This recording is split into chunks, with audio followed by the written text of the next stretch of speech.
ये हमारे लिए बहुत ही खुशी की बात है कि एम्स राजकोट ने 250 बेड मरीजों के लिए ऑलमोस्ट पूरी तरह तैयार कर लिए हैं और जल्दी ही हमारा सौभाग्य होगा कि हमारे माननीय प्रधानमंत्री जी इसका लोकार्पण करें ताकि मरीजों को ये सुविधाएं मिलने हम मुहैया करा सकें।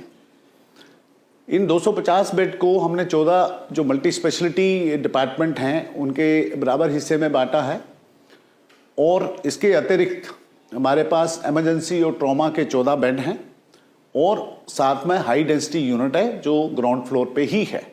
तो ये सारी सुविधाएं, पूरे इक्विपमेंट, ऑक्सीजन, सक्शन, एयर और जो भी चीज़ चाहिए होती है उसके लिए वो सारी की सारी चीज़ तैयार है। इसके अतिरिक्त हमारे पास 4 major OT, modular OT, state of the art, वो भी तैयार हैं पूरी सुविधाओं के साथ। तो जैसे ही इसका लोकार्पण होगा, छोटी मोटी चीज़ अभी चल रही है बीच में, वो भी पूरी तरह उस दिन के लिए तैयार हो जाएगी और जैसे लोकार्पण होगा हम इसकी सेवाएं जो हैं वो पूरी लोगों के लिए खोल देंगे। तो इससे पूरे सौराष्ट्र ही नहीं, पूरे गुजरात और भारत के बाकी अन्य भागों से भी लोग आके अपना इलाज कराएंगे। और सेकंड फेज में हम अपनी सुपर स्पेशलिटी शुरू कर देंगे जिससे कि डोर स्टेप पे जो महाराष्ट्र के और गुजरात के लोग हैं वो इधर आके अपना इलाज बिल्कुल जेन्युइन रेट पे जो एम्स दिल्ली के रेट्स हैं उनके ऊपर करवाएंगे। मेरा नाम दीपक अबानी। यहाँ बढ़िया सारवार सब लोगों को मिल रहा है और मैं तो मानता हूँ कि सौराष्ट्र के लिए सबसे आशीर्वाद रूप एम्स हॉस्पिटल बना हुआ है। मैं तो ये सरकार का आभार व्यक्त करता हूँ आपके माध्यम से कि सरकार ने राजकोट और सौराष्ट्र वासियों को एम्स का सबसे बड़ा बेड दिया है। आरोग्य के लिए सबसे अच्छी चीज एम्स हॉस्पिटल है हमारे लिए।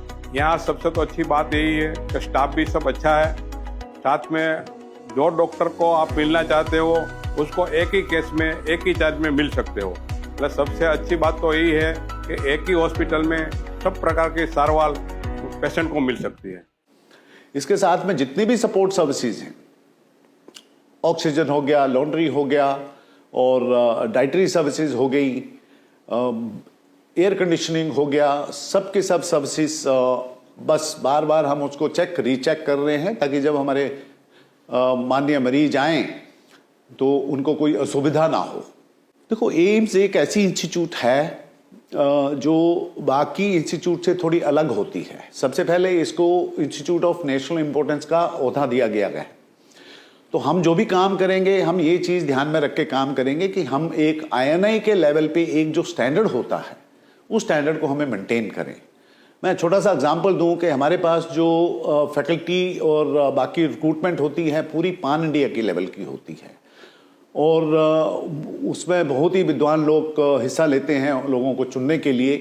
तो उससे आप ये पता लगा सकते हैं कि यहाँ पे जो कोई भी फैकल्टी या नॉन फैकल्टी का कैंडिडेट हमारे पास आता है वो किस एक पर्टिकुलर कैलिबर का होता है, तो उससे ऑटोमेटिकली अपना स्टैंडर्ड ऊपर जाता है। दूसरा है, एम्स में मुख्य मुद्दा मरीज देखना ही नहीं है, इसके साथ में रिसर्च और एकेडमिक्स जिसमें अंडर ग्रेजुएट, पोस्ट ग्रेजुएट उनको भी तैयार करना होता है। मुझे बताते हुए बहुत खुशी हो रही है कि हमने इस साल से पोस्ट ग्रेजुएट क्लासेस भी शुरू कर दी हैं और हमारे पास 16 पोस्ट ग्रेजुएट कैंडिडेट्स भी आ गए हैं।